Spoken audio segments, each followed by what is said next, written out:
ఏ ఒక్క నాయకుని ఉద్దేశం నేను మాట్లాడలేదు. ప్రతి ఒక్కరూ ఒక తాటి మీదకి రావట్లా. ఒక్కొక్క పార్టీ నాయకుడు ఒక్కొక్క తీరుగా వ్యవహరిస్తున్నారు. ఇక్కడ నష్టపోయేది ఎవరు అంటే నిజానికి ప్రజలే నష్టపోతున్నారు.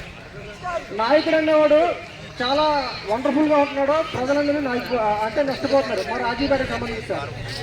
మా రాజీపేట వరకు ఆలోచిస్తే ఒక్కొక్క పార్టీ నాయకుడు ఒక్కొక్క విధంగా ఆలోచిస్తున్నాడు అనమాట. అంటే ఈ పార్టీ నాయకుడు నచ్చింది పక్క పార్టీ వరకు నచ్చట్లేదు, పక్క పార్టీ వరకు ఈ పార్టీ వరకు నచ్చట్లేదు. అల్టిమేట్ గా నష్టం చేసేది ప్రజలకే నష్టం చేసేస్తున్నారు. మీరంతా కలిపి మీరు బాగున్నారు, మీరంతా బాగుంటున్నారు, ప్రజలు అల్టిమేట్ గా నష్టపోతున్నారు. మీరందరూ ఏకతాటి మీద రావాలని చాలా ప్రయత్నిస్తున్నాం. ప్రజలుగా మేము ఏమీ చదువుకొని పెద్దల నాయకులు ఈ సమావేశం ఏర్పరిస్తే కానీ సమావేశం అవ్వట్లేదంటే మీరు పెద్దలుగా ఉండి ఎందుకు ఈ రాజీపేటకి మీరు ఇన్ని సంవత్సరాలుగా మమ్మల్ని పాలిస్తున్నారా? ఒక్కొక్క పార్టీకి 5 సంవత్సరాలు, 6 సంవత్సరాలు, 10 సంవత్సరాలు మ్యాండేట్ ఇచ్చావు. ఏకదాటిగా వచ్చి అందరూ సమిష్టిగా ఒక నిర్ణయం తీసుకున్నాను. ఏ ఒక్కరు కూడా పాల్గొనట్లేదు. టీడీపీ నాయకుడికి ఒక ఆలోచన అయితే వైసీపీ నాయకుడికి ఇంకొక ఆలోచనతో ముందుకెళ్తుంది. అలాగే సిపిఎం పార్టీకి ఇంకో ఆలోచనతో ముందుకెళ్తుంది. మీ ఆలోచనలన్నీ క్రోణీకరించి ఒక్కసారిగా మీరు ముందుకెళ్ళిన రోజే రాజీపేటకి ఇటువంటి బలకట్రకులు ఇక ముందు రావాలనుకున్నా భయపడతారు. పోలీసులకు మనం ఎందుకు లోకపోతున్నాం? పోలీసులకు అసలు ఎందుకు లోకపోతున్నాం అంటున్నాను. పోలీసులు రాజీపేట పెద్దలు చెప్తే వింటలేదు, ప్రజలు చెప్తే వింటలేదు. ఎందువల్ల? మిగతా గ్రామాలకి మన గ్రామానికి ఉన్న తేడా ఏంటి? మిగతా గ్రామంలో మన గ్రామంలో చిన్న పర్మిషన్ కావాలన్నా వాళ్ళ కాళ్ళమ్మడి పడినా 1 గంట అరగంట కూడా పర్మిషన్ ఇవ్వట్లా. ఎందుకెవరు పోలీసులకు భయపడవలసిన అవసరం వచ్చింది. ఒక నాయకుడు అన్నాడు, పోలీసులకు భయపడితే ప్రజలకు ఎలా సమాధానం చెప్పగలుగుతారు? మా మీద కేసులు పెడతారు, ఇంకోటి పెడతారని భయపడుతూ ఉంటే ఉద్యమం ముందుకు ఎలా వెళ్తుంది? ఇన్ని రోజుల నుంచి ముఖ్యంగా ఇక్కడికి విచ్చేసిన పాత్రికేయులకి హృదయపూర్వక నమస్కారం అండి. ఇక్కడ మీరు మాకు పెద్దన్న పాత్రలో పోషించాలి. ఎందుకంటే ఒక్క పాత్రికేయుడు తప్ప మిగతా వాళ్ళు ఎవరు మాకు సపోర్ట్గా లేరు. పోలీసులు కానీ, పోలీసుల్ని పంపించే ప్రభుత్వాలు కానీ మాకు వ్యతిరేకంగానే ఉన్నాయి. ఒక్క పాత్రికేయులు కూడా ప్రభుత్వానికి సంబంధించిన పాత్రికేయులు కూడా చాలా మంది ఉన్నారు. వాళ్ళందరూ కూడా ఇక్కడ ఉన్న ప్రజలు పడుతున్న ఆవేదనలు మీరు ముందుకు తీసుకెళ్లి మా యొక్క బాధల్ని మీరు స్టేట్ లెవెల్లో అవసరమైతే దేశ లెవెల్లో కూడా మీరు చూపించి మా బాధల్ని వాళ్ళకి తెలియజేసేటట్లు చేయాల్సిన బాధ్యత అతి పెద్ద పాత్ర ఎవరికి ఉందంటే పాత్రికేయులు మా మీద దయించి ఇక్కడ జరుగుతున్న సన్నివేశాలన్నీ కూడా తీసుకొని వెళ్ళి మా యొక్క ఉద్యమానికి కరెక్టా కాదా, ఇది చెప్పే మాటలు నిజమా కాదా అని ఒక్కసారి ఆలోచించుకోవాలి.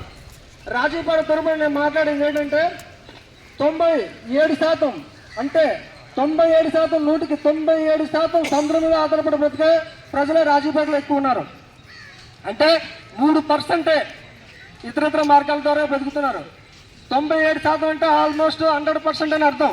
అంటే 100కి 100% కూడా సముద్రం మీద ఆధారపడే ప్రాంతాన్ని తీసుకెళ్ళి మీరు అంటున్నారే భూములు ఇచ్చేశారు, ఈరోజు భూములు ఇచ్చేస్తే ఇష్టం వచ్చింది కట్టుకుంటాడని.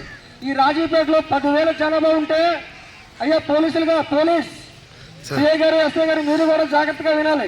ఎందుకంటే ఇదొక మా విన్నపం. ఈ రాజీపేటలో 10,000 మంది జనాభా ఉంటే అందులో భూములు ఉన్నది ఎంతమందికి? 100ల సంఖ్యలో భూములు ఉన్నాయి. 100 మందికి ఉండొచ్చు, 200 మందికి ఉండొచ్చు. మిగతా 10,000 మందికి భూమి ఏంటో తెలుసా? ఈ సముద్రమే భూమి. 100 మంది భూములు ఇచ్చారని మీరు మాట్లాడుతున్నారే, ఈ మిగతా 9,900 మందికి భూమి ఏంటో తెలుసా? సముద్రమే భూమి.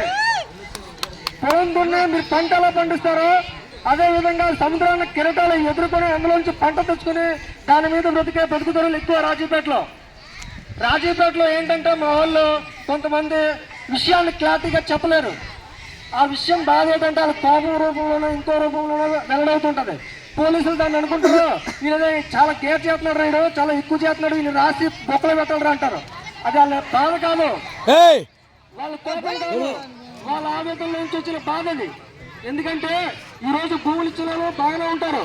మా ఒక్క ఊరే కాదు, ఈ చుట్టుపక్కల గ్రామాల్లో ఇచ్చిన భూములందరూ బాగానే ఉంటారు. ఎందుకంటే వాళ్ళకి భూములు పోయినందుకు ఎంతో కొంత వేతనం పడుతుంది. ఆ డబ్బులు పట్టుకొని వేరే దిక్కులకి పోయి వేరే దిక్కులో భూములు కొనుక్కొని పంటలు అమ్మ ఒకసారి వినాలి.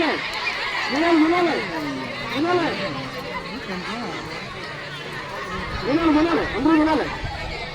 భూములు కొని ప్రతి ఒక్కరూ ఆ డబ్బుతో వేరే దగ్గర భూములు కొనుక్కొని ఆ పంటల ద్వారా పంటలు పండించుకొని బ్రతుకుతారు. భూములు ఇచ్చేసారు కదా అని మీరు చెప్పి ఇష్టం వచ్చిన ఫ్యాక్టరీలు ఇక్కడ కట్టుకొని తద్వారా వచ్చిన వ్యర్థ పదార్థాలను సందుల్లో బాగుండడం వల్ల నష్టపోయేది ఎవరండి? మత్స్యకారుడు నష్టపోతున్నాడు. మత్స్యకారుడు నష్టపోవడం వల్ల ఈ వ్యర్థ జలాలు మొత్తం సందుల్లో కుదరడం వల్ల ఆ కలుషితం అయిపోయి సంపద, మత్స్య సంపద అంతా నష్టపోతుంది. కేంద్ర ప్రభుత్వం సెంట్రల్ గవర్నమెంట్ వారు మనకి ప్రతి ఏడాదికి ఒకసారి నెల 15 రోజులు మత్స్య సంపద కోసం వేటలు నిషేధం చేస్తున్నారే. ఎందువల్ల నిషేధం చేస్తున్నారు? మత్స్య సంపద. అలాంటప్పుడు ఇలాంటి కంపెనీలు పెట్టి మత్స్య సంపద మొత్తం మీరు నాశనం చేస్తుంటే మత్స్యకారుడు ఎలా బ్రతకాలి? ఒక సగటు మత్స్యకారుడు ఎలా బ్రతకాలి? ఈ రాజీపేట అనే గ్రామమే కాదు, టోటల్ మత్స్యకార గ్రామాలంతా కూడా బిలో పావర్టీ లైన్ లో జరుగుతున్నాయి. అయ్యో పాతకాయలు ఏడ్రా మీరు